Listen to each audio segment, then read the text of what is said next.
안녕하세요. 데이터넷 TV 윤현기입니다. 오늘날 디도스 공격은 모든 형태로 나타나고 있으며 전문 해커들로 인해 서비스 가용성이 파괴되고 있습니다. 강력한 디도스 공격을 시작하는 것이 그 어느 때보다 쉬워진 요즘, 이에 맞서 스스로 준비하지 못한 조직들은 위험에 계속 노출되고 있는 상황입니다. 해외는 물론 국내에서도 대규모 디도스 공격이 심심치 않게 발생하면서 클라우드 보안 필요성은 그 어느 때보다 기업들이 가장 우선시해야 할 과제가 되고 있습니다. 이에 오늘은 국내 최초 디도스 클라우드 센터를 보유하고 있고 지형과 보안 이슈 모두를 방어하면서 디도스 공격을 비롯해 웹 애플리케이션 방화벽, 본 매니저, 클라우드 네트워크 보호까지 다방면의 포트폴리오와 앞선 기술력을 통해 국내 보안업계를 총체적으로 선도하고 있는 라드웨어 코리아가 클라우드 디도스 보안 강화에 대해 집중 분석하는 자리를 마련했습니다. 발표가 진행되는 도중 궁금한 점 있으시면 옆에 채팅창에 질문 말머리를 달고 질문을 남겨주십시오. 그러면 라드웨어 담당자들이 답변을 드릴 예정입니다.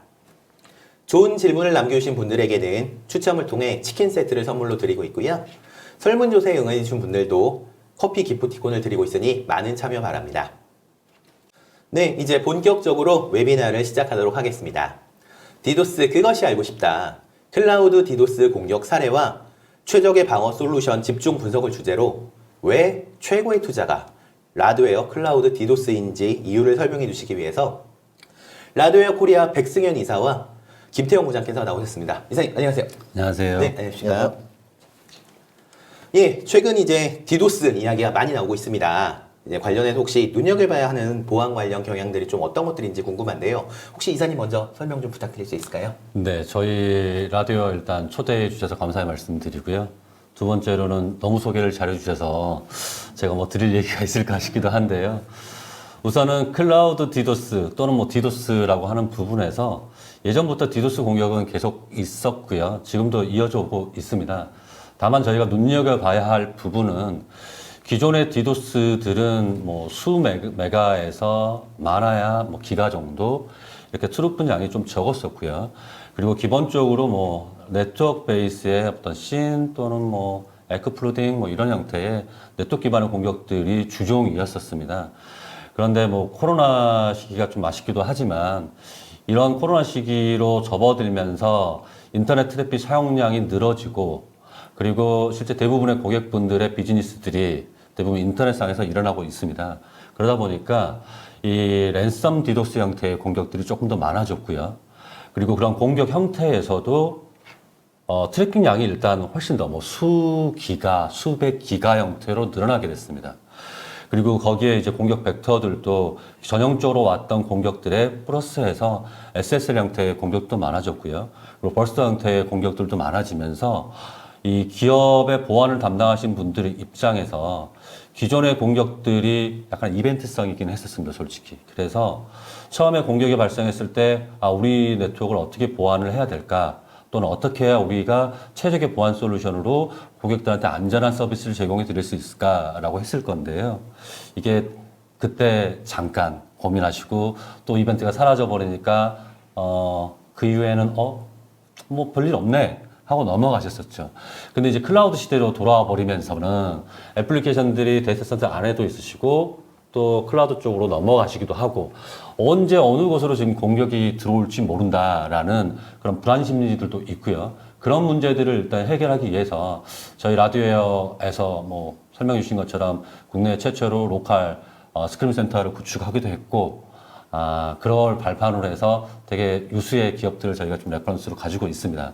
좀 더 상세한 내용은 이제 저희 보안 담당인 김태형 부장이 아마 소개를 해주실 건데 기자님께서 한 번 더 소개를 해주시죠. 예.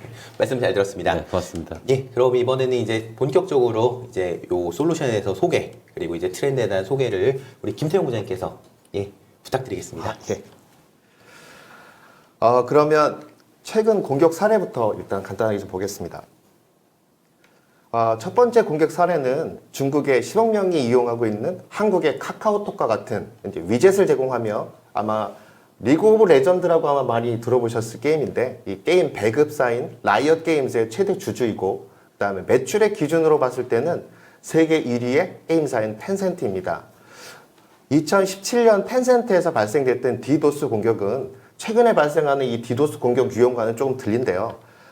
짧게 공격하는 형태의 최신 트렌드와는 좀 틀리게 10일간 길게 공격이 지속됐으면서요. 공격에 수만 개, 수백만 개 이런 IP 주소가 사용되었습니다. 또 동쪽으로 변화하는 공격 벡터로 버스트한 공격을 사용했는데요. 여기서 말씀드리는 버스트 공격, 이 공격은 실제 피크, 그러니까 최대치의 공격을 발생시키고 이 공격과 공격 사이에 일정 시간 동안의 딜레이를 두는 이런 형태의 공격들을 버스트 공격이라 합니다.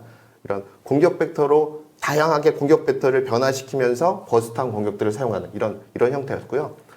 이런 공격 방식들은 이제 많은 소스 IP를 사용하기 때문에 일반적으로는 이 공격 벡터를 변화시키고 이런 공격들을 수동으로 제어하기 위한 뭐 레인 리미트 필터라든지 아니면 지역별 차단 방식인 지오 로케이션 필터라든지 이런 뭐 또는 IP 기반의 블랙리스트 필터 같은 것들을 이용해서 대응하기는 좀 힘든 이런 어려운 공격 형태였습니다. 다음 공격 사례는 2020년 남아프리카 공화국 3개 이제 메인 은행으로 공격을 했던 이런 디도스 공격인데요. 공격자는 해킹 그룹인 이제 펜시베로 위장을 했고요. 그 다음에 비트코인을 요구한 이런 랜섬 디도스 공격이었습니다.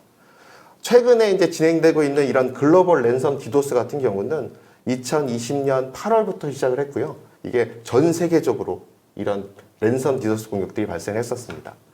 일반적으로는 후이즈를 통해서 고객의 어떤 대표 이메일 정보를 확인하고 그 이후에 랜섬 이메일을 전송 후에 데모 디도스 공격으로 한 30분 이내에 공격을 시작하는 이런 형태를 진행하고 있고요.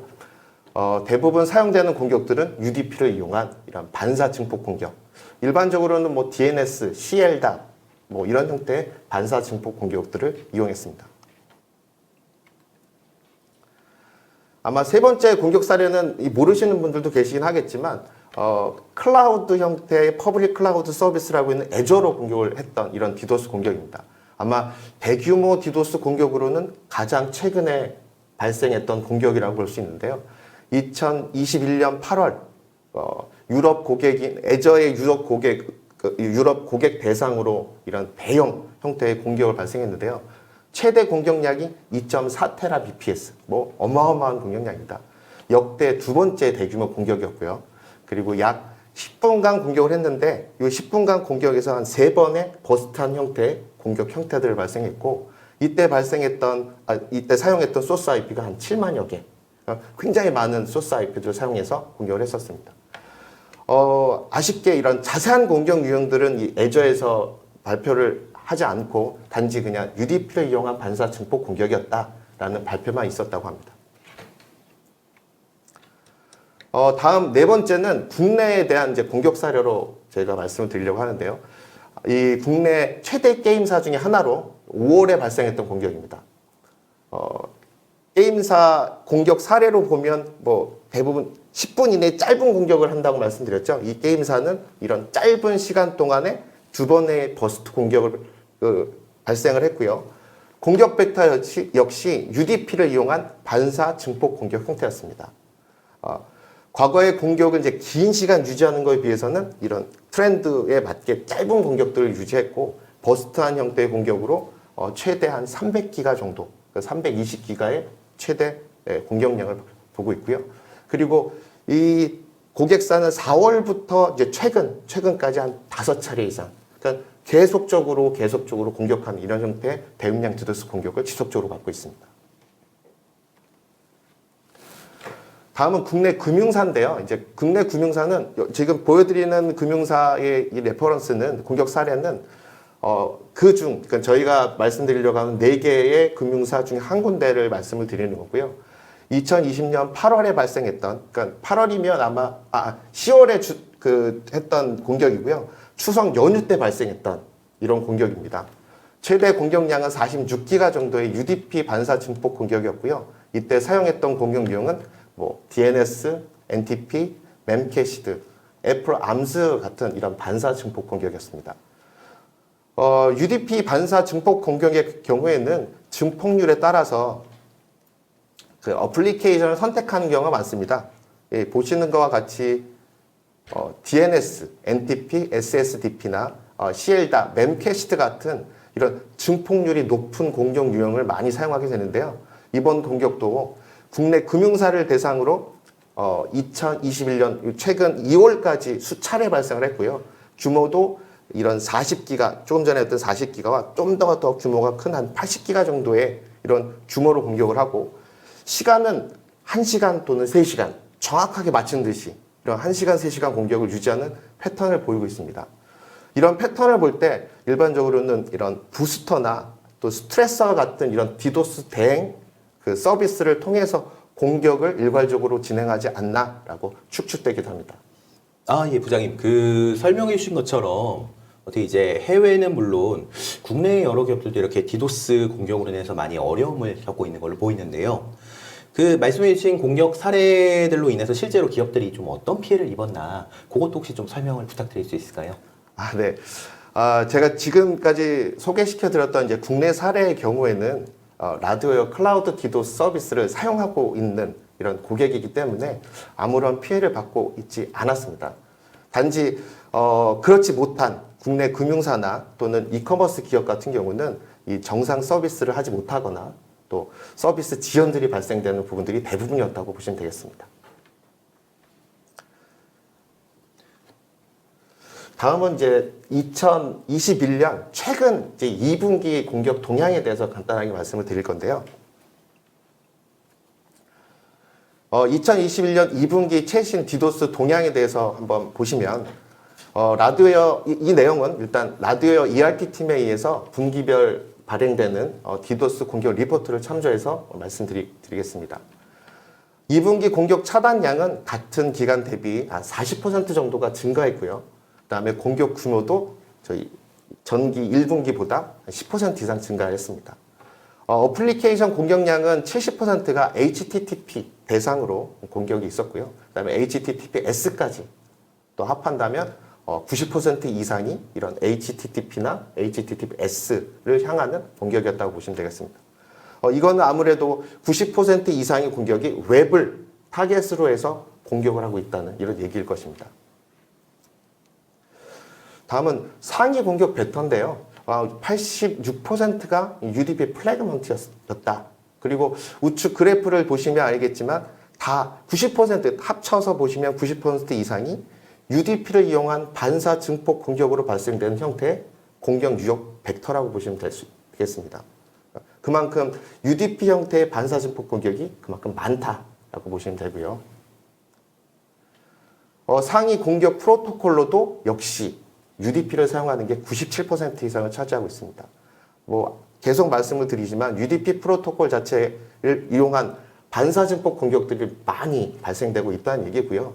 UDP 프로토콜을 이용한 이런 공격들의 장점이라고 볼 수 있는 부분들은 이 세션을 연결하고 공격을 만들지 않아도 되기 때문에 이런 공격자의 소스 IP를 숨길 수 있다. 그리고 어플리케이션별로 그 어떤 증폭량들을 이용해서 대량 증폭해서 공격할 수 있다는 이런 두 가지 큰 장점 때문에 이런 공격량들이 점점 증가하고 있지 않나라고 생각이 됩니다. 다음은 이제 증폭 공격. 아까 계속 말씀드린 증폭 공격의 유형으로는 어떤 게 있는지 보시겠는데요. 증폭 공격 유형으로는 DNS가 29.3%를 가장 높았고요. 그 다음으로는 CLDAP, 그 다음에 NTP, SSDP 순이었습니다. 증폭 공격은 이제 쉽게 공격할 수 있고 증폭률이 높은 방식을 선호하고 있는 건데요. 또 시간당 공격량 상태를 살펴보면 DNS를 이용한 공격이 40밀리언 PPS, 그러니까 초당 4천만 개의 패킷들이 이루어지는 거죠. 그 다음이 신공격으로 27만 밀리언 PPS. 그러니까 짧은 시간 내에 웹을 이용한, 그러니까 DNS 같은 경우는 웹을 서비스하기 위한 하나의 방법이죠. 그러다 보니 웹 서버를 공격하는 형태들이 많은 걸로 이렇게 보이고 있습니다. 예, 부장님 그 설명 감사합니다.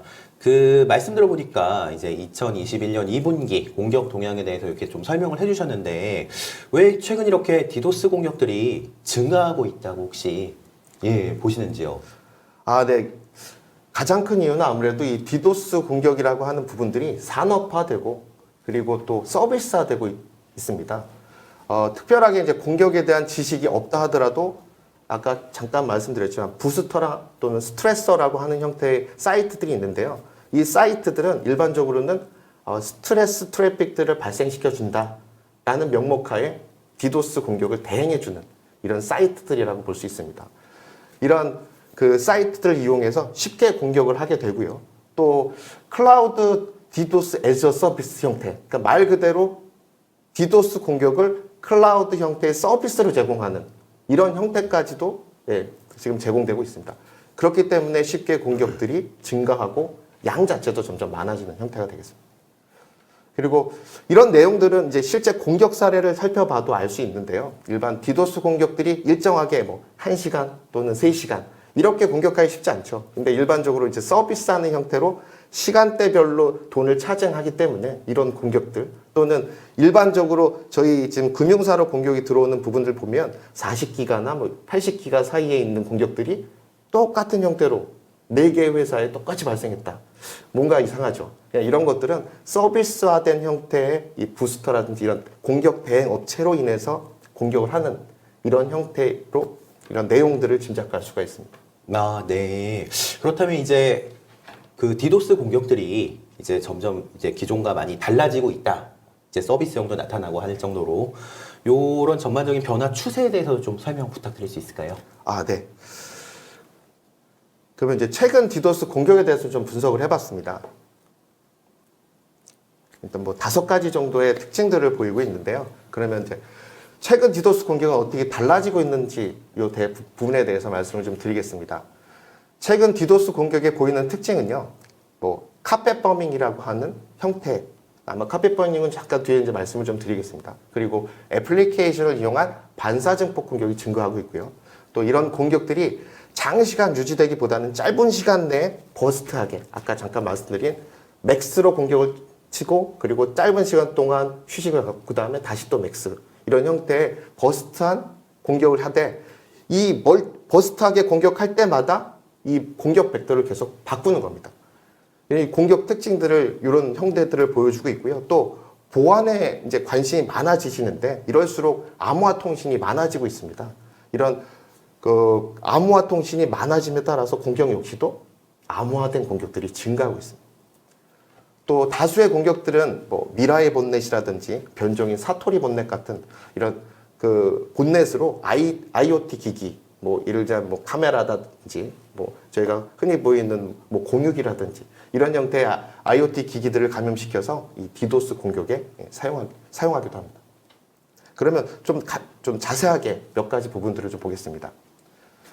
일단 최근 디도스 공격에서 보이는 특징 중에 카펫 버밍이라고 하는 공격 유형이 있습니다. 아마 생소하게 들리시는 분들이 좀 많으실 겁니다. 이게 이제 2019년 남아프리카 공화국 ISP를 대상으로 공격을 한 방법이기도 한데요. 일반적으로 디도스 공격은 하나의 공격 대상으로 공격을 하는 게 일반적인데요. 근데 이건 카펫 버밍은 말 그대로 풀어보면 융단 폭격이라는 말인데요. 융단 폭격이라고 하는 것들은 처음부터 쭉 이렇게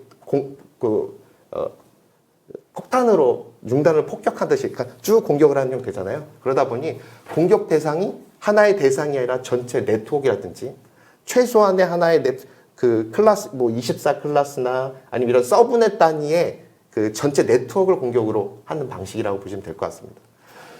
이러다 보니 발생하는 문제들이 몇 개가 있는데요. 이런 디도스 탐지 장비 같은 경우는 하나의 대상의 IP를 기준으로 공격을 탐지하게 되는데 만약에 전체 공격량은 좀 크지만 하나의 대상으로 가는 이 공격 트래픽이 임계값보다 낮다라고 하면 공격이 탐지가 안 되거나 또는 탐지 지연이 발생되는 이런 문제가 또 발생될 수 있고요. 또 차단한다. 아웃 오브 패스 방식으로 만약에 트래픽을 우회시켜서 차단하는 방법을 쓴다 그러면 기존에는 호스트 단위 형태로 우회시켜서 차단했었는데 이런 카펫 버밍 공격은 네트워크 단위 또는 전체 네트워크를 다 돌려야 되기 때문에 실제 기존 차단 장비의 성능을 초과하는 경우도 발생될 수가 있습니다. 이런 공격들을 막기 위해서 ISP 같은 경우는 대부분은 이제 널라우팅, 그러니까 공격 대상으로 가는 그 대상을 라우팅 광고하는 거를 삭제하거나 또는 ACL 방식으로 IP를 차단하는 방식들을 많이 사용하시는데요. 이 경우에는 이제 전체 네트워크다 보니 전체 서비스에 영향을 받게 되니 이런 ACL 또는 널라우팅 이런 방식들을 사용할 수가 없는, 그러니까 공격하기가 굉장히 까다로운 형태의 공격이라고 볼 수 있습니다. 그러면 카펫방의 공격 그 동작 방식을 간단하게 보시면요. 첫 번째 이 공격자는 공격을 반사시킬 반사 네트워크를 일단은 찾아야 되고요. 이 반사 네트워크를 이용해서 실제 공격할 공격 대상으로 공격하게 됩니다. 이때 이제 공격 대상으로 트래픽들을 보내기 위해서는 소스 IP를 변조하게 되는데요. 이 변조한 소스 IP로 변조해서 실제 신에 대한 응답들을, 요청들을 보내게 됩니다. 그러면 반사 네트워크든 거기에 대한 응답인 신에크 응답을 실제 우리가 공격자가 공격하려고 하는 그 대상으로 보내게 되죠. 여기에 공격 대상이 있는 서버들은 거기에 대한 응답을 리셋 패킷으로 실제 응답하게 되는 겁니다. 두 가지 형태의 효과를 볼 수가 있는데요. 첫째는 어태커 쪽에서 봤을 때는 반사 네트워크도 무리를 줄 수 있고 실제 서버 쪽도 무리를 줄 수 있는 두 가지 형태의 공격들이 다 가능하고요. 그리고 공격자의 IP를 반사 네트워크 쪽에 있는 소스 IP로 보이기 때문에 IP를 쉽게 숨길 수 있는 TCP 레벨의 공격이지만 UDP 효과의 반사 증폭 공격과 똑같은 이런 효과를 볼 수 있는 이런 장점들이 있는 겁니다. 물론 이런 공격 형태들을 UDP 반사 증폭 공격으로도 공격이 가능합니다. 그렇다면 이런 카펫버밍 공격은 방어가 가능할까요? 일단은 네트워크 전체를 공격한다는 것은 대부분은 세션을 관리하는 네트워크 장비의 리소스를 소진시키는 경우가 많습니다. 그래서 세션 기반의 방어를 하기 위해서는 일단 첫 번째로는 이런 신인증, 하나의 호스트 단위가 아니라 정책별로 어떤 네트워크 단위별로 인증이 가능해야 되고요. 두 번째는 일부 공격에 대해서는 서버적으로 가는 형태의 세션들을 초기화시킬 수 있는 이런 기능들이 있어야 된다는. 그리고 또 다양한 포트로 포트 스캔하듯이 발생하는 이런 공격들을 탐지하거나 차단할 수 있는 기능 또는 서브넷 기반의 탐지 차단 기능들이 있으면 방어가 가능할 것 같습니다. 다음의 특징은 버스트 공격 유형입니다. 버스트 공격은 짧은 시간 동안 대량의 공격을 발생시키고 버스트 공격 사이에 임의의 시간 간격을 두고 공격하는 방식입니다. 일반적으로는 공격 벡터가 계속 변경이 되기 때문에 수동 방어 기술로는 완화하기가 힘든 공격 방식이라고 할 수 있겠습니다. 최근에 많이 발생되는 이런 공격 유형이라고 보시면 되고요. 다음의 특징은 이제 암호화된 SSL 공격의 증가입니다. 최신 다양한 보안 이슈로 HTTP 통신 자체가 이제 HTTPS 형태의 암호화된 통신으로 변경되고 있습니다. 이렇게 빠르게 증가하고 있는 암호화된 트래픽과 더불어 암호화된 공격도 증가하고 있습니다. 특히 암호화된 트래픽은 중간에 있는 어떤 보안 장비라든지 네트워크 장비에서 공격을 탐지하기가 힘듭니다. 암호화되어 있기 때문에요. 또 가시성을 위해서 암호화 장비를 별도로 만약에 구성한다고 하더라도 이 공격 자체가 암호화 장비의 성능 이상의 공격을 발생했을 때는 오히려 또 서비스 장애를 일으킬 수 있는 그런 약점이 될 수가 있습니다. 또한 암호화 트래픽들은 암호화되지 않은 트래픽에 비해서 서버 리소스를 15배 이상 사용하게 되기 때문에 공격자에게는 당연히 이런 암호화된 SSL 공격은 아주 강력한 공격의 방식이 될 수 있습니다. 아마 애플리케이션 공격이기 때문에 공격량은 현재 작지만 이런 탐지 차단이 힘든 공격이므로 향후 이런 공격이 더욱 증가될 것이라고 예상됩니다. 마지막으로는 이제 최근 공격 특징인 비트코인을 목적으로 하는 랜섬 디더스 공격이 증가하고 있다는 것입니다. 이 공격은 한번 데모 공격을 하고 나서 후속 공격을 감행하는 끈질긴 금전을 노리는 이런 배량 디도스 공격인데요. 국내의 경우에도 이런 금융사나 이커머스 기업을 대상으로 최근까지 공격해서 특별한 이런 주의가 필요한 상황입니다. 예, 부장님 그 말씀을 들어보니까 그 디도스 공격들이 진화하고 있다라는 설명이 정말 정확해 보이고요. 그 대규모 공격이랑 이제 암호화된 공격 이렇게 급속히 증가하고 있다 말씀해 주셨는데 그렇다면 이제 요즘 이렇게 특히 주의해야 되는 이제 클라우드 디도스 공격에 대해서 이런 것도 설명을 또 해주셨고요. 이런 동향에서 이제 기업들은 어떻게 좀 이제 보안적으로 대응을 해야 하고 어떤 변화가 필요하다고 보십니까? 네. 아직까지 IDC 기반의 구성들을 많이 사용하고 계시고 그런 컨셉을 가지고 보안 방어를 하시려고 하시는 분들이 아마 꽤 있으실 거라고 생각합니다. 일반적으로는 네트워크 최상단에 디도스 공격 장비들을 배치해서 이런 디도스 공격들을 방어하는 게 최상의 방어라고 생각할 수 있지만 대용량 디도스 공격은 이런 그 방어를 쉽게 무력화할 수가 있습니다. 특히 대용량 디도스 공격은 아무리 네트워크 보안 장비가 있다 하더라도 이런 클라우드 디도스 서비스 없이는 쉽게 방어할 수가 없습니다. 따라서 기업에서 클라우드 디도스 보안은 무엇보다도 최우선적으로 준비해야 될 것입니다. 물론 가장 좋은 방식은 기존 디도스 장비와 연동해서 하이브리드 구성을 하는 것이지만 연동이 만약에 되지 않는다고 하면 대용량 디도스를 대비해서 클라우드 디도스 서비스를 적극 검토해 보셔야 될 것 같습니다. 이제는 기존 보안 대응을 클라우드까지 폭넓게 이렇게 생각하셔야 될 상황인 것 같습니다. 그럼 대용량 디도스 공격에 대한 이제 최적의 방어 솔루션에 대해서 간단하게 말씀을 드리겠습니다. 일단 서비스에 관련돼서 얘기하기 전에 일반적으로 디도스 공격으로 서비스 중단 시에 대부분은 이제 기업 손실이 단순히 서비스가 잠깐 중단된 것, 이펙트라고 생각하시는 분들이 꽤 많습니다. 하지만 서비스 중단으로 인한 위약금이라든지 또는 복구 비용, 추가 사업에 대한 손실, 브랜드 및 평판 손실들을 합하면 가트너 발표로는 다운타임 1시간당 42,000불, 지금 하나로는 한 5천만 원 정도의 손해를 입는다는 발표가 있습니다. 물론 그렇게 되면 안 되겠지만 하루 서비스가 다운됐다라고 가정한다면 우리 하나로는 한 12억 정도의 손해가 발생되고요. 이렇게 연간 며칠 정도의 서비스가 다운이 된다고 하면 아마 누적 손실에는 어마어마한 금액이 될 것입니다. 즉 대용량 디도스를 대비해서 클라우드 디도스 서비스에 투자하는 것이 기업의 최고의 투자가 될 수 있을 것입니다. 예, 그 말씀하신 것처럼 이제 기업들이 이제 클라우드 디도스 보안을 이제 최우선적으로 준비해야 하는 점에 대해서 충분히 이제 이해가 잘 되고 있고요. 그 정말 이제 다양한 부분에서 이제 치명적인 피해를 입고 있다라고 이제 비용적으로나 이렇게 말씀을 해주셨고요.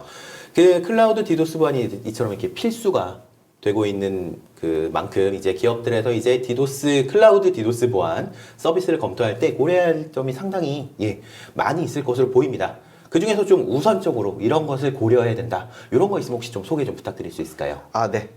그럼 클라우드 디도스 서비스 그 검토 시 고려사항은 무엇이 있을지 일단 간단하게 말씀을 드리겠습니다. 고려사항으로는 가장 첫 번째 중요한 부분들은 국내 자산 방어를 위해서는 국내 스크러빙 센터가 꼭 필요하다는 사실입니다. 두 번째는 아마도 클라우드 디도스 서비스를 검토해 보신 분들이라면 많은 것을 아마 느끼실 수 있으실 텐데요. 보안 서비스지만 BGP 등으로 네트워크 기술에 대한 내용들이 대부분이라서 네트워크 엔지니어와 협업이 필수고 또 작은 실수로 인해서 대형 장애로 이루어질 수가 있습니다. 함께 클라우드 디도스 구성을 진행할 로컬 엔지니어의 기술 및 노하우가 무엇보다도 중요할 것입니다. 세 번째로는 클라우드 디도스 서비스를 제공하는 기업이 전문 디도스 기업이냐는 겁니다. 디도스를 잘 모르는 기업이 클라우드 디도스 서비스를 제공한다는 것은 상식적으로 말이 되지 않는 것입니다. 그럼 이 중에서 가장 중요하다고 말씀드렸던 로컬 스크러빙 센터의 필요성에 대해서 말씀드리겠습니다. 국내 로컬 스크러빙 센터가 꼭 필요한 이유는 국내 해외 ISP 운영 방법의 차이가 있습니다. 그러니까 인터넷 제공하는 서비스 업체에서 어떻게 라우팅 테이블을 관리하느냐가 이 차이를 만들어내는 건데요. 해외의 경우에는 국내와 국제 IX 라우터를 구분해서 사용하지 않습니다. 같이 사용하기 때문에 보시는 것과 같이 로컬 및 해외 스크러빙 센터에서 전달되는 라우팅 테이블이 인터넷 제공업체인 내부 스위치까지 전달이 가능합니다. 따라서 내부에 있는 트래픽 자체가 외부로 나갈 수 있다는 얘기죠. 그래서 로컬 및 해외 클라우드 스크러빙 센터 쪽으로도 우회가 가능합니다. 하지만 국내의 경우에는 국제 IX 라우터를 구분해서 사용하고 있습니다. 이유는 국제 회선 비용 때문에 그런 건데요. 그래서 국제 회선 쪽으로 가는 트래픽들이 되도록 적게, 그러니까 가격적인 이슈 때문에 이걸 나눠서 사용하고 계시는데, 이러다 보니 로컬 클라우드 스크러빙 센터에서 전달되는 라우팅 테이블만이 인터넷 제공업체의 내부 스위치까지 전달이 가능합니다. 따라서 국내 클라우드 스크러빙 센터가 없다면 해외 스크러빙 센터만으로는 국내 공격을 우회할 수가 없습니다. 즉, 국내 공격을 우회하기 위해서는 반드시 국내 클라우드 스크러빙 센터가 필수이며 클라우드 디도스 서비스에서 가장 중요하게 고려할 사항이라고 얘기할 수 있겠습니다. 네, 지금 그 로컬 클라우드 스크러빙 센터, 예, 요거에 대해서 설명해 주셨는데, 그 혹시 다른 보안 업체에서도 이렇게 로컬 스크러빙 센터 갖춘 곳이 있을까요? 네. 일단 라드웨어는 국내 최초로 로컬 스크러빙 센터를 준비했고, 그 이후에 국내 로컬 스크러빙 센터를 준비한 업체가 현재 아마 한두 곳 정도 있는 걸로 알고 있습니다. 하지만 최초로 국내 스크러빙 센터를 구축해서 서비스를 시작하고 알게 된 다양한 노하우들을 감안한다면 어느 기업의 클라우드 디도스 서비스를 검토하시는 게 좋을지는 아마 아시게 될 것 같습니다. 네. 그러면 라드웨어 클라우드 보안 서비스에 관련돼서 간단하게 말씀을 좀 드리겠습니다. 애플리케이션 보호를 위한 클라우드 와프와 클라우드 봄 매니저가 있으며, 또 퍼블릭 클라우드의 워크로드 보호를 위해서 클라우드 네이티브 프로텍션, 그리고 지금 소개시켜 드리고 있는 인프라 보호를 위한 클라우드 디도스 서비스가 라드웨어에서의 클라우드 서비스로 있고요. 라드웨어 디도스 보호 솔루션으로는 크게 클라우드 서비스와 또 어플라이언스로 나눠집니다. 이 두 개의 방식을 함께 사용하는 하이브리드 방식도 구성이 가능한데요. 클라우드 디도스 솔루션의 구성 방식으로는 공격 발생 시에 우회해서 방어하는 온디맨드 방식. 그러니까 공격이 발생했을 때만 돌리게 되는 거죠. 평상시에는 평상시 그대로 쓰시다가. 또 상시로 우회해서 서비스를 제공하는 always on 방식. 이렇게 두 가지로 나눠질 수 있고요. 그리고 내부에 어플라이언스 장비가 있다. 물론 이제 라드웨어 어플라이언스 장비라고 보시면 될 것 같고요. 이 어플라이언스 장비가 있다면 클라우드 서비스와 연동해서 탐지와 완화를 할 수 있는 멀티 레이어 방어가 가능한 이런 하이브리드 방식도 제공이 가능합니다.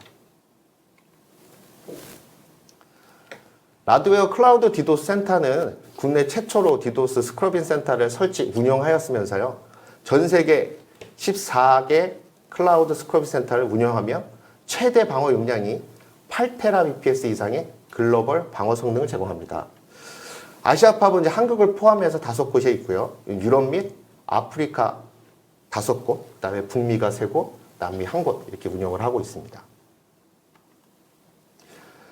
공격 발생 시에는 애니캐스트 기반의 라우팅을 이용해서 공격의 근원지에서 가장 가까운 인근 스크러빙 센터를 우회해서 공격을 차단하는 방식을 사용하고 있고요. 또한 고객별 전용 디도스 포탈을 저희가 제공하고 있는데요.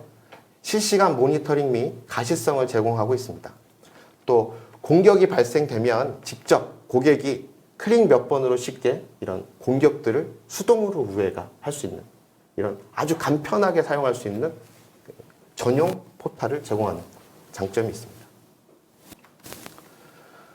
라드웨어 클라우드 디도스 서비스는 라드웨어의 보안 전문가가 관리하는 완전 자동화된 이런 관리형 보안 서비스입니다. 그래서 전문 디도스 벤더로는 독자적인 행동 기반의 탐지 및 실시간 시그니처를 생성해서 공격을 완화를 제공하는 디도스 완화 시장의 글로벌 리더라고 볼 수 있습니다. 그래서 특히 국내 공격 완화를 위해 국내 최초로 로컬 클라우드 스크러빙 센터를 설치 운영하고 있으며 단연간의 운영 노하우를 갖고 있는 국내 환경에 아주 최적화된 이런 서비스라고 할 수 있습니다. 이것이 이제 디도스 그 라디오 클라우드 디도스의 강점이라고 할 수 있겠습니다. 예, 그 부장님 준비하신 오늘 발표 굉장히 잘 들었습니다. 듣던 분 또 궁금한 점이 생겨서 추가적으로 좀 질문을 드리자면요. 클라우드 디도스 서비스가 이제 국내 클린존 서비스도 있는 걸로 알고 있는데 혹시 그것과는 좀 어떤 차이가 있는지 궁금하거든요. 네. 저희가 발표할 수 있는 자료는 다 끝났지만 제가 일단 자료가 하나 있어서 일단 그걸 보여드리면서 말씀을 좀 드리겠습니다. 일단 국내 클린존 서비스와의 비교를 원하시는 부분인데요. 일단은 일반적으로 국내 ISP에서 제공하는 이 디도스 서비스를 클린존 서비스라고 합니다. 이 경우는 일반적으로는 자신의 회선을 사용하고 있는 공격만이 차단이 가능하고요. 그리고 이 ISP에서 해외와 연동되어 있는 해외 회선에 이상 공격이 들어오면 당연히 막을 수 없겠죠. 그래서 해외 공격에 관련돼서는 굉장히 제한적으로 차단이 가능할 수밖에 없습니다. 또 별도의 전용 관리 포탈이 없으면서요. 그리고 만약에 고객사가 3개의 회선을 다 쓰고 있다. 이렇다고 하면 회선별 클린존 서비스를 사용하게 되셔야 되는데 이럴 때는 아무래도 서비스 사용 비용이 굉장히 높아질 수밖에 없습니다. 거기에 비해서 저희 라드웨어 클라우드 디도스 서비스의 경우에는 14개의 글로벌한 스크러빙 센터를 이용하기 때문에 국내나 국제에 대한 회선 상관없이 공격 차단이 가능합니다. 또 고객별 전용 포탈을 제공하고 있고요. 아까 말씀드린 것처럼 이 회선별 클린존 서비스보다 굉장히 저렴하게 사용할 수 있는 장점을 갖고 있다고 볼 수 있겠습니다. 예, 오늘 말씀 잘 들었습니다. 전반적으로 이제 디도스 공격에 대한 공격 추세와 그에 대한 라디오의 대응 방법에 대해서 이제 들으실 수 있었는데요. 이사님, 네. 그래도 오늘 이제 전반적으로 이제 웨비나 들으시는 분들에게 네네. 이제 마무리하는 차원에서 그래도 오늘 이제 부장님께서 많이 발표해 주셨지만 이 중에서도 요건 좀 꼭 챙겨가시라. 좀 이렇게 좀 짚어주실 만한 부분이 있으신지 그리고 또 이제 현재 고객분들 아니면 또 이제 미래 잠재 고객분들 대상으로 좀 그래도 조언을 좀 해주신다면 한 말씀 좀 부탁을 드리겠습니다. 예, 짧게 써머리를 좀 하자고 보면, 최근의 공격의 90% 이상이 웹 기반으로 된 애플리케이션이었다라는 게 저희 라디오 리서치 기관에서 지금 보고가 됐었고요. 두 번째 내용은 그런 공격 대상으로 사용되고 있는 벡터들이 트래픽 양을 많이 늘릴 수 있는 중폭형 공격이었다라는 게 지금 포인트인 것 같습니다. 요 앞에 지금 식물이 하나 있는데 얘를 비교해서 말씀을 드리면 이 식물이 잘 자라려면 그러니까 이게 지금 저희가 보다시피 웹 또는 애플리케이션 여러분들의 서비스하고 있는 어떤 자산이라고 보겠습니다. 이걸 저렇게 예쁘게 그리고 건강하게 잘 자라게 만들려면 적절한 태양도 필요할 거고요. 햇볕 그리고 수분, 물도 있어야 될 거고요. 또 적절한 통풍을 해서 바람도 있어야 될 거고요. 이걸 저희 기업 쪽에 비춰보면 개발하시는 분들이 그때그때 필요한 것들을 계속 턴 튜닝하고 새로운 것들을 애딩해 주셔야 될 거고 또 네트워크나 보안 쪽에서는 그러니까 잘 자랄 수 있도록 물도 보충을 해주셔야 될 거고 창문도 한 번씩 열어서 환기도 시켜주셔야 될 겁니다. 근데 보시면 제가 들어가 있는 지금 투명한 이 기본 용기가 있습니다. 이 용기는 기업에서 기본적으로 투자해놓고 만들어둔 어떤 저희 인터넷 관이라고 저희가 말씀 좀 드리겠습니다. 즉 요즘의 공격이 웹 기반 식물을 대상으로 공격을 하고 있고 저 관은 이 파이프 용기는 이미 고정되어져 있습니다. 그래서 여러 데이터 센터에 외부 로컬에 있는 어떤 ISP 업체라든가 또는 지금 사용하시는 해선 사업자들 또는 본인들이 가지고 있는 인터넷 대역폭이 넘어가 버리면 저 용기가 이미 어떻게 처리해 줄 수가 없는 그런 상태가 될 거고요.